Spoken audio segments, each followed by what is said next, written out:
6140 रुपये 50 जी 50 किलो पुत्र 6150 माशाल्लाह। बिस्मिल्लाहिर्रहमानिर्रहीम। अस्सलाम वालेकुम जनाब, की हाल चाल है? ठीक ठाक जनाब। आज तारीख 21/11/2023 ते जनाब ओपन बोली शुरू है 1509 माशाल्लाह। हल्दी वाली कायनात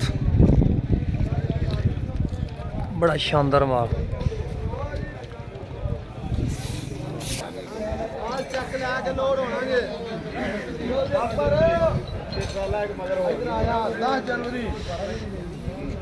ਚੱਕ ਲੈ ਕੇ ਲੋਡ ਹੋਣ ਦੇਣਾ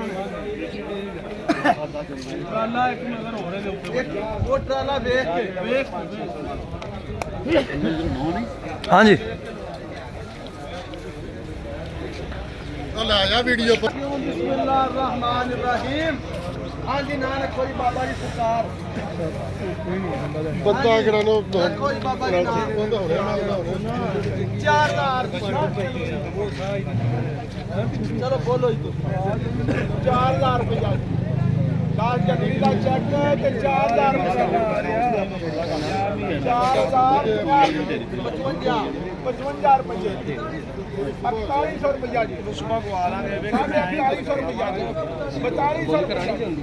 ਸਵਾ 42 ਸਾਢੇ 42 4200 ਰੁਪਏ ਸਵਾ 4300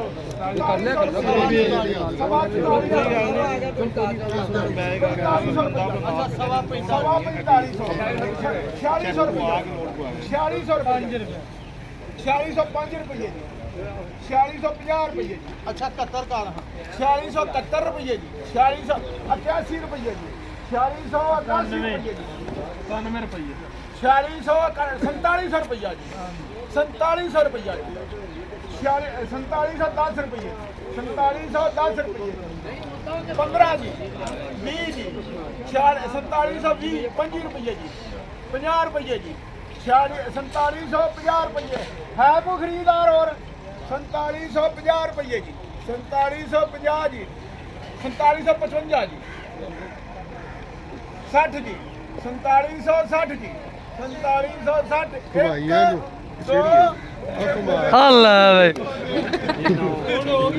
ਇਹ ਕਿੰਨੇ ਡੇ ਗਿਆ आपा ही रेट सुन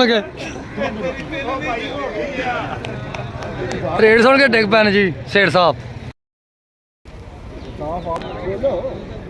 कितन क्या मियां साहब 4700 पूरा 5500 5500 5500 ਮਿਲਨੇ ਯਾਰ 5710 ਰੁਪਏ 50 ਤੋਂ 50 ਰੁਪਏ 50 ਰੁਪਏ 60 ਰੁਪਏ 80 ਰੁਪਏ 55 ਹੈਲੋ 10 15 50 70 ਹੈਲੋ ਮੈਂ ਕਿਹਾ ਮਾਲ ਮੈਨੂੰ ਲੱਗ ਗਿਆ ਪਤਾ ਮਾਲ ਆ ਚੁੱਕਦੇ ਨੇ ਚੁੱਕ ਕੇ ਤੈਨੂੰ ਬਿੱਲ ਮਿਲ ਜਾਂਦਾ ਹੈ 5 ਰੁਪਏ 50 50 ਚੱਕਰ ਤੋਂ ਟਰਾਲੀ ਨੂੰ ਕਿਹਾ ਚੁੱਕ ਲਈ ਨਹੀਂ ਚੁੱਕ ਲਈ 6005 ਦੀ 6050 ਰੁਪਏ 55 6055 70 ਰੁਪਏ ਜੀ 70 ਰੁਪਏ ਜੀ 80 ਰੁਪਏ ਜੀ 80 ਇੱਕ ਦੋ 400 ਪੂਰਾ ਉਹਦਾ 800 ਰੁਪਏ हाँ जी 5 ਰੁਪਏ ਜੀ ਹਾਂ ਬਾਬਾ ਬਾਬਾ ਫਸ ਗਈ ਅੱਜ 25 ਜੀ 6130 ਰੁਪਏ ਜੀ 35 ਜੀ 6140 ਰੁਪਏ ਜੀ 50 ਜੀ 50 ਕਿਲੋ ਪੁੱਤਰ 6150 माशाल्लाह 6150 मियां यूब